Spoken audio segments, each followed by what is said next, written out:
Depuis que tu es enfant, on t'a appris à parler, à marcher, à obéir, à t'adapter, mais on t'a jamais appris à gérer ce qui se passe à l'intérieur de toi. On t'a dit, sois sage, tais-toi, ne pleure pas, ne te mets pas en colère, mais on t'a jamais expliqué comment faire. Résultat, tu as appris à réagir, pas à réfléchir. Une situation t'échappe, tu paniques, quelqu'un te critique, tu te fermes, tu échoues à quelque chose, tu te rabaisses, tu doutes, tu abandonnes. Et à force, tu finis par croire que tu es comme ça. Trop sensible, trop impulsif, trop nerveux. Tu colles des étiquettes sur ton propre front sans même t'en rendre compte. Mais la vérité, c'est que ce ne sont pas tes émotions qui te contrôlent. Ce sont tes réflexes conditionnés. Tu vis dans une prison invisible, construite de réflexes, de blessures et de pensées inconscientes. Et comme toute bonne prison, elle est confortable. Oui, elle te fait souffrir, mais elle t'est familière. Tu sais comment y survivre, alors tu y restes. Mais au fond de toi, tu le sais. Tu n'es pas né pour réagir comme un automate. Tu n'es pas né pour exploser, fuir ou t'effondrer à chaque émotion. Non, tu es né pour choisir. Choisir qui tu veux être dans chaque situation. Et ce pouvoir, tu l'as peut-être oublié, mais il est toujours là. C'est un muscle qu'on ne t'a jamais appris à développer. Mais il suffit d'un déclic, d'un moment de lucidité. Et aujourd'hui, ce moment peut être maintenant. Tu peux sortir de cette prison, tu peux reprendre le contrôle, mais pour ça, il faut comprendre comment fonctionne le mécanisme. Si tu veux vraiment reprendre le contrôle de ta vie émotionnelle, tu dois d'abord accepter une vérité dérangeante, mais libératrice. Ce n'est pas ce que les gens font qui te blesse, c'est ce que tu crois que ça signifie. Et cette différence, elle change tout. Imagine deux personnes dans une même situation. L'une reçoit une critique et pense intéressant, je vais m'améliorer. Elle se redresse. Elle grandit. L'autre reçoit la même critique et pense je suis nul, on ne m'aime pas. Elle se ferme. Elle s'effondre. Même événement. Deux réactions opposées. Pourquoi? Parce que ce n'est pas l'événement qui détermine la réaction, mais l'interprétation automatique que chacun a construite. Et ces interprétations, elles ne tombent pas du ciel. Elles viennent de ton passé. Tu as grandi avec des phrases, des silences, des regards, des humiliations peut-être.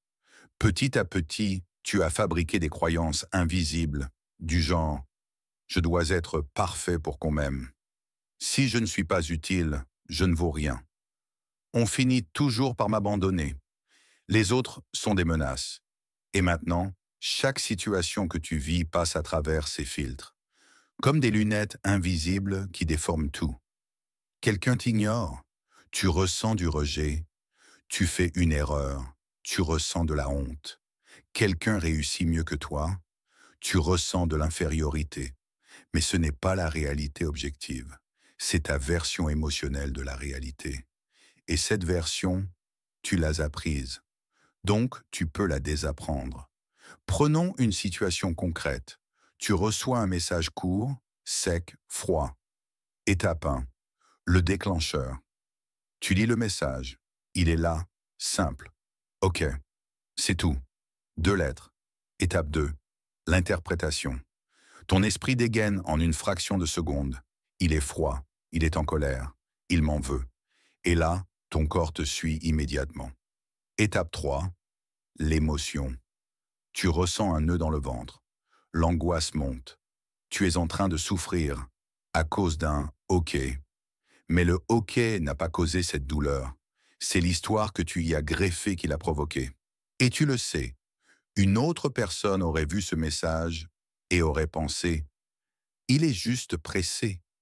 Et elle serait passée à autre chose, sans stress, sans drame. Ce qui veut dire que le problème, ce n'est pas l'événement, mais le scénario mental que tu actives automatiquement. Tu t'énerves quand quelqu'un te contredit, non pas parce qu'il a tort, mais parce que tu as appris que être contredit à être rabaissé. Tu te refermes quand on ne t'écoute pas. Non pas parce que c'est grave, mais parce que tu as associé ne pas être écouté, gagne ne pas être aimé. Et sans t'en rendre compte, tu vis dans un monde émotionnel truqué. Un monde où ton passé tire les ficelles de ton présent. Mais si tu ouvres les yeux, si tu observes ton interprétation au moment où elle surgit, tu récupères ta liberté. Alors retiens bien, ce ne sont pas les gens qui te contrôlent. Ce ne sont pas les situations qui t'écrasent. C'est le film que tu te projettes dans la tête, encore et encore. Et bonne nouvelle, tu es aussi le réalisateur. Maintenant, il est temps d'apprendre à réécrire le scénario. Tu n'es pas obligé de continuer à réagir comme hier. Tu peux choisir ta réponse. Maintenant que tu as compris comment tes réactions se forment, tu vas pouvoir reprogrammer le mécanisme à la source. Et pour ça, tu n'as pas besoin d'être un moine bouddhiste ou un expert en neurosciences. Tu as juste besoin de 3 étapes simples que tu peux appliquer chaque jour pour transformer ta manière de réagir. La première chose à faire, c'est ralentir. Parce que tant que tu restes dans l'automatisme, tu subis. Donc la prochaine fois que tu sens l'émotion monter, colère, frustration, tristesse, anxiété, fais une pause intérieure, respire. Pose-toi une seule question. Qu'est-ce qui est en train de se passer dans ma tête, là, tout de suite? Ce simple acte d'observation te fait passer du rôle de victime à celui d'observateur. Et quand tu observes, tu désactives déjà une partie du mécanisme. Tu ne confonds plus toi avec ce que tu ressens. Exemple, tu sens que tu t'énerves parce qu'on t'a ignoré? Demande-toi, qu'est-ce que j'ai interprété? Est-ce que j'ai cru qu'on ne m'aimait pas? Est-ce que c'est vrai? Et tu verras. Souvent, ta souffrance vient d'une conclusion hâtive. Une fois que tu as vu la pensée automatique, on ne m'aime pas, je suis nul, je ne vaux rien. Tu ne vas pas juste la repousser, tu vas la remplacer. C'est comme si tu avais un vieux logiciel dans ta tête. Tu ne vas pas juste le supprimer, tu vas le mettre à jour. Et tu n'as pas besoin de te mentir avec des phrases positives, vides. Tu vas utiliser des pensées réalistes, lucides, puissantes. Par exemple, je ne suis pas défini par cette erreur. Ce n'est pas personnel, c'est son humeur. Je peux apprendre de cette situation. Ce n'est pas confortable, mais ce n'est pas dangereux. Répète-les, réécris-les, intègre-les. Tu es en train de créer un nouveau réflexe émotionnel. Et maintenant que tu as observé ta pensée, que tu as recodé ta perception, il est temps de choisir ta réponse. Tu n'es plus obligé de crier. Tu n'es plus obligé de fuir. Tu peux parler avec calme, respirer, dire non, dire stop, ou juste laisser passer. Et là, quelque chose de magique se produit. Tu n'es plus une réaction. Tu es une présence. Tu es là, conscient, maître de toi-même. Et crois-moi, ça se ressent. Tu deviens inattaquable émotionnellement. Pas parce que tu ne ressens rien, mais parce que tu ne te laisses plus posséder par ce que tu ressens. Ce processus, ce n'est pas un bouton magique. C'est une pratique quotidienne, un entraînement. Comme un sport intérieur. Mais chaque fois que tu choisis de respirer au lieu de réagir, chaque fois que tu remets en question ta pensée automatique, tu renforces une version plus calme, plus forte, plus libre de toi-même. Et jour après jour, tu cesseras d'être esclave de tes émotions. Tu deviendras le capitaine de ton esprit. Si tu es allé jusqu'ici, c'est que quelque chose en toi veut changer. Quelque chose en toi refuse de continuer à subir. Tu es fatigué de t'énerver pour des choses que tu ne comprends même plus. Fatigué de regretter des paroles lancées trop vite. Fatigué de voir tes émotions décider à ta place. Tu n'es pas fou, tu n'es pas trop sensible. Tu es humain. Et comme tous les humains, tu peux grandir. Ce que tu veux, ce n'est pas supprimer tes émotions. Ce que tu veux, c'est ne plus être dominé par elles. Et ça, c'est un travail noble, un travail courageux. Les gens autour de toi vont peut-être continuer à te provoquer. La vie va te mettre à l'épreuve. Mais toi, tu ne seras plus le même. Parce que tu sauras que derrière chaque émotion, il y a une pensée. Et derrière chaque pensée, il y a un choix. Et ce choix, il t'appartient.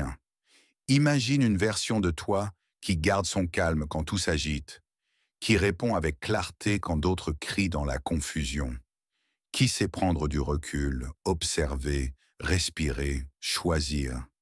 Pas parce qu'il est parfait, mais parce qu'il s'est entraîné. Et cette version de toi, elle ne va pas apparaître toute seule. C'est toi qui dois l'appeler, la forger, la réveiller. Alors aujourd'hui, je te lance un défi simple. Alors aujourd'hui, je te lance un défi simple. Dès ce soir, quand une émotion surgit, ne la repousse pas, ne l'explose pas. Observe-la, respire et demande-toi, qu'est-ce que je suis en train de croire, là, qui me fait autant souffrir? Et tu verras, un petit espace va s'ouvrir, un espace où tu n'es plus ta colère, ni ta peur, ni ta tristesse. Tu es celui qui regarde, et dans ce regard, il y a ta liberté. Si tu veux continuer ce chemin, je suis là. Sur cette chaîne, je ne t'apporte pas des conseils vite faits. Je veux t'aider à te transformer profondément. Pas en quelqu'un d'autre, mais en la version la plus libre et la plus puissante de toi-même.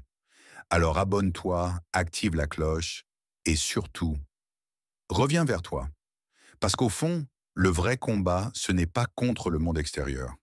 Le vrai combat, c'est entre la version de toi qui répète et la version de toi qui choisit. Et si tu es ici, c'est que la seconde est déjà en train de se réveiller.